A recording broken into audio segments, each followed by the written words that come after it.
안녕하세요. 저는 정말 몹쓸 생각으로 힘겨운 하루하루를 버티면서 보내고 있습니다. 남들이 들으면 정말 어떻게 저 따위 생각을 하냐고 손가락질하고 욕을 하실 걸 잘 알고 있습니다. 하지만 제 입장을 알고 나서도 어떻게 생각하실지가 너무 궁금했고, 그로 인해서 수많은 분들께서 봐주시는 이곳에 묻고 싶더라고요. 그래서 부끄러운 마음이 크지만 도움을 청하고 싶어서 제 사연을 적어 보내게 되었습니다. 부디 끝까지 읽어주시고 현명한 조언 말씀 부탁할게요. 우선 제 소개를 간단하게 말씀드리면 저는 20대 후반의 유부녀입니다. 그리고 지금은 한 지붕 아래에서 저와 남편 그리고 도련님과 함께 지내고 있죠. 처음부터 도련님이 함께 살았던 건 아니었는데 도련님이 대학교에 가기 위해서 저희 집에 지내게 되면서 결국 사건이 터지고 말았습니다. 왜냐하면 제가 도련님을 사랑하게 되어버렸기 때문이죠. 남편과는 제가 20살이 되었을 때 만남을 가지게 되었습니다. 어릴 때 철없이 만나서 이렇게 사랑이 변했다고 생각할 수도 있겠지만 제 인생에 있어서 모든 걸 다 줘도 전혀 아깝지 않은 그런 완벽한 남자였습니다. 그리고 남편도 결혼을 하기 전에는 세상 그 누구보다 저를 아껴주고 사랑해줬던 남자였죠. 저희가 처음 만나게 된 건 다름 아닌 제가 다니던 대학교에서 만나게 되었습니다. 그때까지만 해도 정말 세상 물정도 몰랐고 학창 시절에는 오로지 제가 바라던 이 학교를 오기 위해 공부에만 전념하면서 살았습니다. 그래서 남들이 다 해보는 연애도 한번 제대로 해본 적도 없었고 연애는 까짓거 대학교 가서 실컷 해보면 되지라는 생각이 컸었죠. 하지만 막상 대학교에 입학하고 나서 수많은 남자들을 마주하게 되면서 제 성격을 잘 알게 됐습니다. 나름대로 많은 사람들이 제게 고백을 해줬지만 도저히 용기를 내서 사귀고 싶은 사람이 없더군요. 그러다 신입생 환영회를 하는 자리에서 제 남편을 만나게 되었습니다. 남편은 그때 당시에 학교에 다니고 있던 재학생은 아니었고 작년에 졸업을 하고 회사에 취직해서 대학교 후배들을 만나러 왔던 사람이었죠. 그러자 제 옆에서 술을 마시던 선배들이 수군대기 시작하더라고요. 제 남편이 작년에 여기 학과 대표였다면서 공부를 진짜 잘했다고 말했습니다. 그리고 졸업을 하자마자 대기업에서 데려가려고 줄을 설 정도로 능력이 출중한 선배라고 하더군요.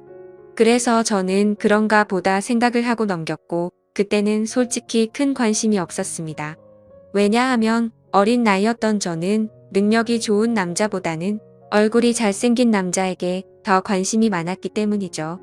그렇게 그냥 별 생각 없이 저는 술을 한 잔씩 마시고 있을 때였습니다. 갑자기 제 옆으로 대뜸 앉더니 자신을 소개하면서 악수를 건네더라고요. 자신은 작년에 졸업을 했고 대기업 어느 곳에 다니고 있는데 반갑다면서 웃더군요. 그런 이야기들은 이미 듣기도 했고 제게는 이 남자가 별로 관심이 없었지만 웃으면서 네 선배님 반가워요 라고 대답을 했죠. 그렇게 간단하게 인사만 하고 그 자리를 떠날 줄 알았는데 그날 술자리가 끝날 때까지 지겹도록 제 옆에서 이야기를 하는데 그때는 왜 이러는 거지 싶었습니다.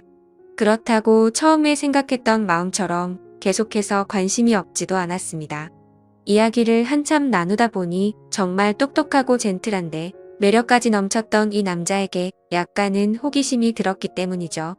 그리고 주변에 있던 여자 선배들은 인기 많던 선배님이 이러는 모습은 처음 본다면서 말을 하는데 그 말을 듣고 나니까 괜히 저도 모르게 우쭐해지는 기분까지 들더라고요.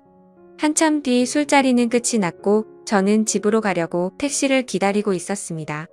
그때 뒤에서 선배는 제 앞에 차를 대더니 집까지 데려다 준다고 했죠. 그러면서 자신은 차를 갖고 와서 술 안 마셨으니 걱정 안 해도 된다고 얼른 타라고 말했습니다. 저는 술에 좀 취해서 피곤한 것도 있었고 처음으로 보는 외제차에 관심이 생겨서 그 차에 올라탔습니다. 그때는 무슨 정신이었는지 술에 취해서 온갖 헛소리를 했던 것 같네요. 선배님은 졸업하자마자 돈이 어딨어서 이런 차를 샀냐고 하는 둥. 선배님이 이 학교에서 인기도 제일 많고 공부도 완전 잘했다면서요? 라며 정신없는 소리를 내뱉었죠. 그러자 그 선배는 자신보다 어린 동생이 혀가 꼬여서 헛소리를 하는 걸 좋게 봤는지 제게 귀엽다고 하더니 주말에 둘이서 같이 밥이나 먹자고 하더라고요. 저는 반쯤 정신이 나가 있었기에 별로 생각이란 걸 거치지 않고 약속을 잡게 되었습니다. 하지만 다음날 눈을 떠서는 망했다 싶은 마음이 들었죠. 물론 그 선배에게 호기심이 생기기는 했지만 그건 단순히 호기심일 뿐. 제가 꿈에 그리던 저 션의 상대는 절대 아니었기 때문입니다. 그렇다고 술에 취해서 약속을 잡은 거라며 실수라고 할 수도 없는 노릇이었고, 주말이 오기까지 너무나도 침울한 마음으로 한 주를 보내고 있었습니다. 결국 약속한 주말이 찾아왔고 남자와 단둘이 만나는 건 처음이었기에 내심 많이 떨리더군요. 저는 약속 시각에 맞게 약속 장소에 도착을 했고 고급스러운 식당 안으로 들어갔습니다. 선배는 먼저 와서 자리에 앉아 있었고 미리 주문을 했다면서 잠시 뒤에 코스별로 요리가 나오기 시작하더군요. 솔직히 뭔가 기분이 좋았습니다. 처음으로 와보는 고급스러운 식당에서 비싸 보이는 음식들도 먹으니 힐링하는 기분이 많이 들었죠. 그리고 선배는 상냥하고 차근하게 제게 음식에 대해 설명을 해주면서 섬세하게 저를 챙겨주더라고요. 아마도 그런 좋은 모습에 저도 모르게 제 마음은 점점 빠져들었던 것 같습니다. 처음에는 나가기 싫던 마음이 식사가 끝나고 나니 그런 마음은 이미 사라지고 없었죠. 식사가 끝난 뒤에는 선배의 차를 타고 외곽에 있는 풍경 좋은 카페로 향했습니다. 오랜 시간 동안 차분히 대화를 나누게 되었고 선배가 어떤 사람인지 조금 더 알 수가 있겠더라고요. 남들이 생각하듯이 태어날 때부터 천재였던 사람은 아니었고 어려운 가정 형편 때문에 집안을 살리기 위해서 정말 열심히 공부를 했다고 했습니다. 그런 진지한 얘기들을 하면서도 재치 있게 웃음을 줘서 즐거웠습니다. 결국에는 좋은 회사에 취직하면서 파격적인 제안으로 차도 받게 되었고 남 부럽지 않은 연봉을 받게 되었다고 하더라고요. 그러면서 자신은 저를 처음 보는 순간부터 숨이 멎는 만큼 반하게 됐고 진지하게 만나볼 생각이 없냐고 했습니다. 솔직히 그때는 많은 호감이 생기기는 했지만 그 선배와 연애를 하고 싶은 마음은 없었죠. 저는 정말 죄송하다고 거절을 했고 그 선배는 자신이 너무 성급했던 것 같아서 미안하다고 하더라고요. 그러면 우선 부담 없이 한 번씩 같이 만나서 밥이나 먹고 친하게 지내보자길래 어쩔 수 없이 그러자고 대답하게 되었습니다. 그날 이후로 선배를 가끔씩 만나며 지냈습니다. 아주 좋지도 않았고 그렇다고 관심이 없지도 않은 그런 마음이었죠. 그러다 어느 날 학교에 행사가 있어서 선배는 또 다시 학교로 찾아오게 되었고 그 선배의 진가를 알게 되어버렸습니다.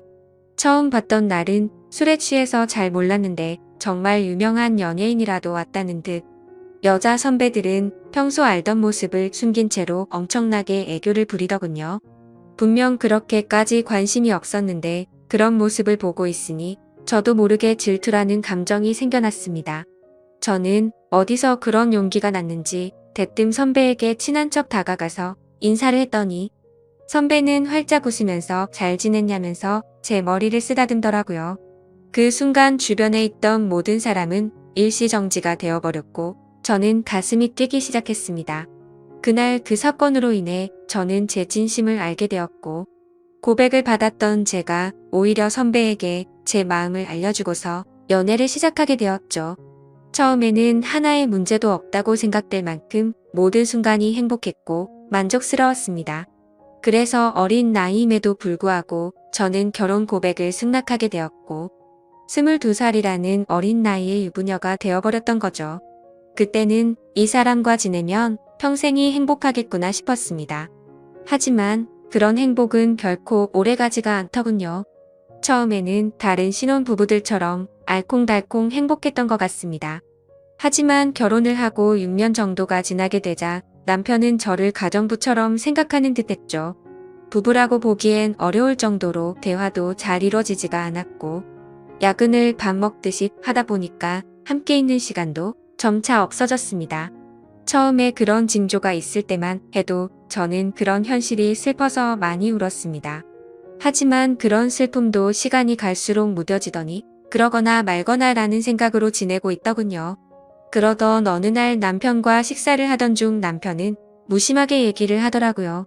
남편의 막내 동생이 취업을 하려고 면접을 보고 다녀야 하는데 취직을 할 때까지만 이곳에서 지내야 한다고 했죠. 저는 저와 한마디 상의도 없이 그런 결정을 내리고 통보하는 모습에 화가 났습니다. 결국에 또 싸움을 하게 됐고 도련님이 오면 나는 집 나갈 거라고 통보하고 방으로 들어가 버렸죠. 하지만 제 협박 아닌 협박은 남편에게 전혀 통하지도 않더군요. 그러거나 말거나 라는 마음인지 주말 아침 일찍 현관벨이 울려서 봤더니 도련님이 왔더라고요. 저는 미리 알지도 못했기에 깜짝 놀랐습니다. 그저 당황스럽기도 했고 남편 때문에 화도 났었고 그런 복잡한 마음이었던 것 같네요. 하지만 그런 상황을 전혀 모르는 도련님에게 문도 열어주지 않을 수는 없어서 문을 열어주고는 아무렇지 않은 척 반갑게 인사를 건넸습니다. 마지막으로 봤을 때가 결혼식쯤이었는데 그 사이에 엄청난 미남의 남자로 컸더라고요. 처음 보는 순간 제가 좋아하는 남자 배우를 닮은 외모의 키도 모델처럼 커서 솔직히 많이 놀랄 정도였죠. 저는 오랜만에 만나서 반갑다며 어떻게 몇 년 사이에 이렇게 다 컸냐고 말을 했습니다. 그러자 도련님은 저도 군대도 다녀왔고 어엿한 성인인데 당연히 다 컸죠 라면서 웃더라고요.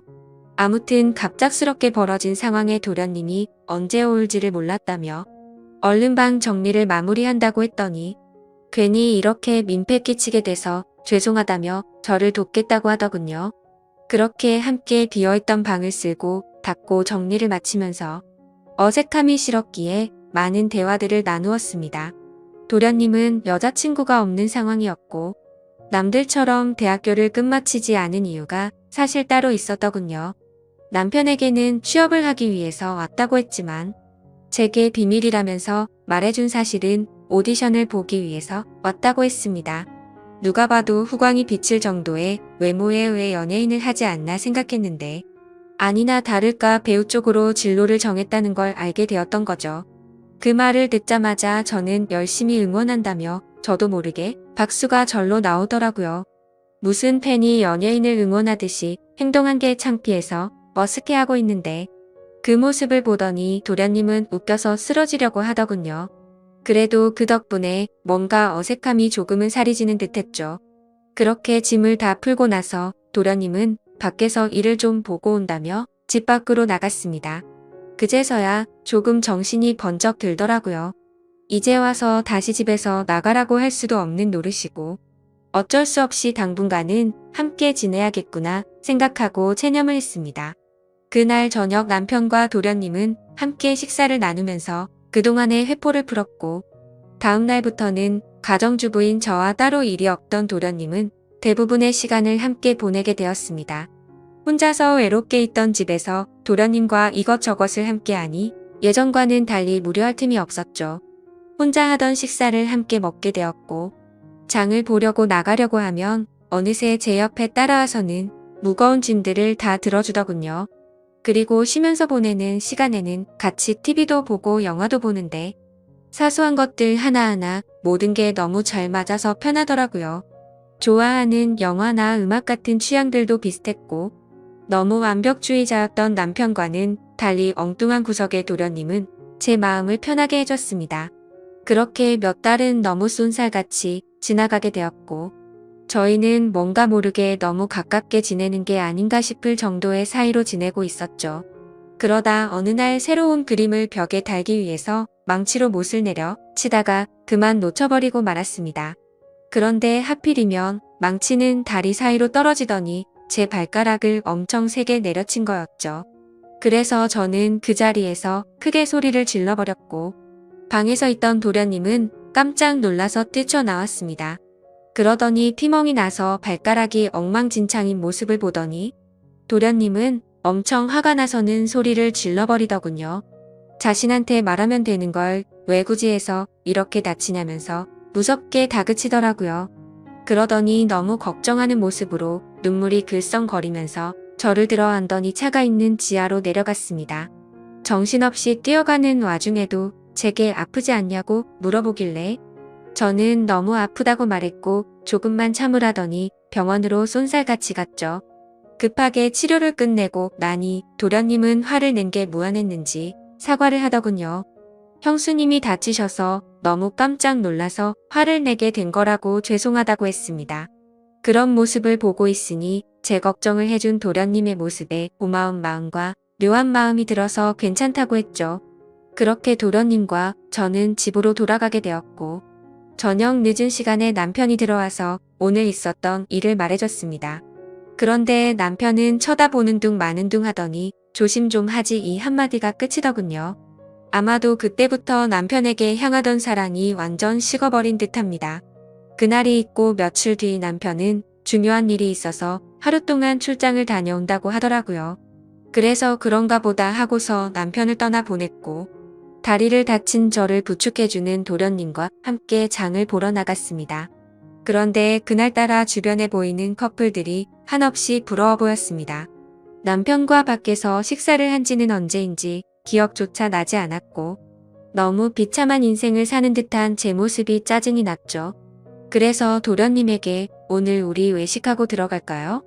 라고 물었고, 도련님과 함께 결혼 전에 자주 가던 단골 식당으로 갔습니다. 식당 주인 아주머니께서는 왜 이렇게 오랜만에 왔냐면서 어떻게 미모가 예전 그대로 예쁘냐며 저를 부끄럽게 칭찬을 해주시더라고요.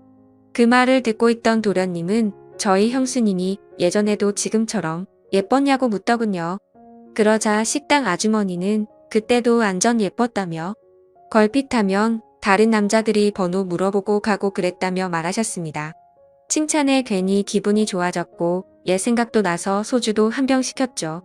그런데 소주를 한 잔 두 잔씩 먹다 보니 평소보다 많은 양을 마시게 되었고 결국 술에 잔뜩 취해버려서는 온갖 진상을 피우게 되었습니다. 술을 마시다 보니 감정이 복받치게 되었고 저는 갑자기 눈물이 나더라고요. 예전에는 이렇게 집에 갇혀있는 애완동물처럼 살지 않았는데 너무 외롭고 슬프다고 말했습니다. 그러자 도련님은 아직 젊은데 굳이 왜 그렇게 지내냐고 묻더군요. 그 말을 들으니 맞는 말이었습니다. 굳이 누가 이렇게 살라고 정해준 인생도 아닌데 그럴 필요가 없었죠. 도련님은 굳이 외롭고 슬픈데 억지로 참을 거 없다며 하고 싶은 대로 하라고 하더라고요. 그러다가 문득 궁금해져서 물었습니다. 형의 아내인데 이혼해도 상관없다는 거냐고 물으니 자신도 이곳에서 지켜보니 형의 행동이 심히 거슬렸고 그렇게 살 바에는 그게 더 낫지 않겠냐 하더군요. 그래서 저는 도련님이 보기에는 제가 이혼하고 나면 잘 살 수 있겠냐고 물었습니다. 형수님은 지금도 충분히 어리고 예쁘신데 당연한 거 아니냐고 하더라고요. 형수님만 아니었으면 자신도 반했을 거라고 하는데 무슨 말이지 싶어서 깜짝 놀라는 동시에 예쁘다고 해주는 말에 저도 모르게 심장이 두근거렸습니다. 그렇게 묘한 감정으로 도련님과 함께 집으로 들어왔고 도련님은 간단히 한 잔 더 하지 않겠냐고 물어보더라고요. 평소 같았으면 술에 많이 취해서 그냥 잤을 텐데 그날은 저도 모르게 조금 더 마시고 싶었습니다. 결국 술을 조금 더 마시다가 도련님이 말하더군요. 형한테 죄 지은 것도 없는데 형수님이 이렇게 지내는 거 마음이 아프답니다. 만약 결심만 선다면 자신이 최선을 다해서 도울 테니 친한 동생이라고 편하게 생각하고 말하라고요. 그 말을 듣는데 너무 취해서 정신이 나가버린 건지 저를 위해서 그런 말을 해주던 모습이 너무 사랑스러워서 도련님의 볼에 입을 맞추고 말았습니다. 저도 모르게 충동적으로 그런 행동을 하고 나서는 정신이 번쩍 들었고 죄송하다는 말을 하고는 피곤해서 먼저 잔다면서 방으로 도망가 버렸죠. 그렇게 실수를 저지르고 나서 아침 일찍 남편은 다음날 집으로 돌아왔고 저는 남편에게 엄마가 아프셔서 집에 좀 다녀온다고 말하고는 도련님이 일어나기도 전에 집에서 나갔습니다. 정말 오랜만에 오게 된 집은 정말 제 마음을 위로해줬죠. 그리고 그동안 있었던 일들을 생각하면서 제 머릿속은 너무 확연하게 정리가 되더라고요. 전날 있었던 그 실수도 갑작스러운 실수인지 아닌지도 많은 생각을 해봤습니다. 하지만 정말 슬프게도 단순한 실수는 아니었습니다. 얼마 전부터 도련님과 함께 있으면 시간 가는 줄 모르게 행복하다는 생각을 많이 했었고 생각만 해도 가슴이 두근거리고 보고 싶다는 생각이 가득해지더군요. 하지만 이건 도저히 말도 안 되는 사랑이란 생각에 마음이 너무 심란해졌습니다. 그냥 이런 생각을 갖고 있는 게 답답하기도 했고 오랜만에 단짝 친구를 보고 싶어서 연락을 하고 무작정 나갔습니다. 오랜만에 만난 친구와 또 다시 술잔을 기울이게 되었고 그 친구와는 정말 있는 말 없는 말 다 할 정도로 평생 지기 친구였기에 술에 취해서는 제가 겪고 있는 고민에 대해서 모든 걸 물어봤습니다. 친구는 제가 외롭고 슬프다고 생각이 든다면 남편과 이혼을 하는 건 정말 훌륭한 선택 같다고 생각한다더군요. 하지만 도련님에 대해 느끼는 그 감정이 평생 동안 갈 수 있을 것 같냐고 했고 아무리 둘이서 사랑해서 만난다고 치더라도 주변 사람들의 시선은 감당할 수 있냐고 묻더라고요. 그 말을 듣고 저도 제어가 안 되는 제 마음이 너무 미웠습니다. 그런데 그때 때마침 도련님에게서 장문의 메시지가 왔습니다. 형수, 어제 그 마음이 진심인지 아닌지는 잘 모르겠지만 사실 나도 예전부터 형수를 보면 많이 설레게 되었어요. 그렇다고 이런 잘못된 사랑을 키워나가는 건 절대 아니라고 생각했기에 참았어요. 그런데 어제 힘들어하던 그런 속마음을 알고서 용기를 내고 싶고 형수의 행동에 저도 이제는 제 마음을 숨기고 싶지 않아요. 다른 사람의 시선도 중요하지만 우리 둘만 행복할 수 있다면 그걸로 만족해요. 그리고 굳이 우리가 이곳에서 지낼 필요도 없고 해외에서 새로운 시작을 하면 되니까 신중하게 생각해 주세요. 이렇게 메시지가 왔는데 그걸 보자마자 제 마음은 더욱 더 심란해졌습니다. 그날부터 잠깐도 쉴 새 없이 어떻게 해야 하지라는 생각으로 며칠이 흘러가 버렸죠. 하지만 아무리 큰 사랑일지라도 이렇게 드라마에서나 나올 법한 사랑을 하기에는 저는 겁이 많았습니다. 결국 도련님의 고백을 거절해야겠다고 마음을 먹은 채로 제가 살고 있던 집으로 돌아가는 길이었습니다. 그런데 도련님과의 만날지 말지의 생각을 해본 것만으로도 바람을 핀 것처럼 남편에게 미안한 마음이 들었죠. 그래서 오랜만에 남편과 외식을 하고 싶은 마음에 깜짝 놀래켜 주려고 남편의 회사로 찾아갔습니다. 남편 회사 근처에 위치한 커피숍에서 커피를 시키고서는 남편에게 연락해서 이곳으로 오라고 하려고 전화를 하려던 순간이었습니다. 그런데 제 눈앞에는 충격적인 광경이 펼쳐지고 말았죠. 신호음이 가는 중에 남편이 저 멀리서 보였는데 어떤 미모의 어린 여자와 입맞춤을 하고는 회사로 들어가더군요. 내가 지금 본 게 도대체 뭐지 싶었고 너무 충격적이었습니다. 솔직히 남편에 대한 미련은 전혀 없는 줄 알았는데 막상 바람을 피우는 그 모습을 보니 배신감에 피가 거꾸로 솟는 기분이더군요. 순간적으로 저는 그 길로 남편이 아니라 곧장 그 여자의 뒤를 따라갔습니다. 그렇게 택시를 따라간 그 길은 제게 너무나도 익숙한 길이었죠. 그렇게 도착한 목적지는 다름 아닌 바로 제가 다니던 대학교였습니다. 저는 택시에 내리자마자 소리를 쳐서 그 여자를 불러세웠습니다. 그러자 그 여대생은 당황해하면서 저를 쳐다보더라고요. 그래서 저는 다가가서 말했습니다. 나 태호 씨 부인 되는 사람인데 태호 씨가 누군지 아시죠? 라고 했습니다. 그 말을 듣자마자 그녀는 엄청 당황해 하더군요. 태호 선배요? 태호 선배가 부인이 있다는 건 전혀 몰랐는데 라며 말끝을 흐리더라고요. 그래서 저는 대충 상황 파악이 되었고 시간을 좀 내달라고 하고는 그동안 있었던 일에 대해서 이야기를 듣게 되었습니다. 제 남편과 처음 만나게 된 건 올해 초에 특별 초청 강사로 남편이 왔던 거였고 그때부터 만나오게 된 거였으니까 6개월가량을 몰래 만나오고 있었더군요. 그리고 며칠 전 출장을 갔다 온 것도 이 여자와 여행을 다녀왔던 거였답니다. 이 여자에게는 처음부터 총각인 척 행세를 했다더라고요. 어린 동생 같은 여자가 너무 큰 충격을 받아서 울고 있는데 안쓰럽기까지 하더라고요. 그래서 말했습니다. 나도 이 학교 나와서 언니 같아서 해주는 말인데 그 남자 정말 변하기 시작하면 끝도 없는 놈이라고 했죠. 나는 오늘부로 이놈이랑 당장 끝낼 거라서 상관없는데 앞으로 어떻게 할지는 잘 결정하라고 말하고는 집으로 돌아와 버렸습니다. 저는 그렇게 집으로 모든 짐을 싸서 나가려고 가고 있는데 남편이란 놈에게서 한참 동안 전화가 오더니 계속 받지 않으니 그 여자애와 통화를 하는 건지 전화가 그만 오더군요. 현관문을 열고 들어서자 도련님이 아무렇지 않다는 듯이 해맑은 미소로 웃으면서 반기는데 참아왔던 눈물이 왈칵 쏟아졌죠. 도련님은 너무 당황해하면서 저를 끌어안아줬고 한참 울고 나서 모든 사실을 이야기해줬습니다. 그러자 제게 말하더라고요. 차라리 잘된 거라고 생각하랍니다. 자신도 그런 더러운 짓을 한 친형을 앞으로 마주 보는 것조차 싫다면서요. 하지만 그 순간에는 일단 당장은 짐을 싸서 나가고 싶고 한순간도 그곳에 있기가 싫었습니다. 그래서 이 이야기는 나중에 하자고 말했고 도련님은 제 짐을 들고 저희 본가까지 저를 바래다 줬죠. 저는 오늘 있었던 상황이 정신이 없어서 온몸에 힘이 빠져서 잠이 들고 말았습니다. 그런데 그날 밤 벨소리가 울리더니 도련님에게서 전화가 오더라고요.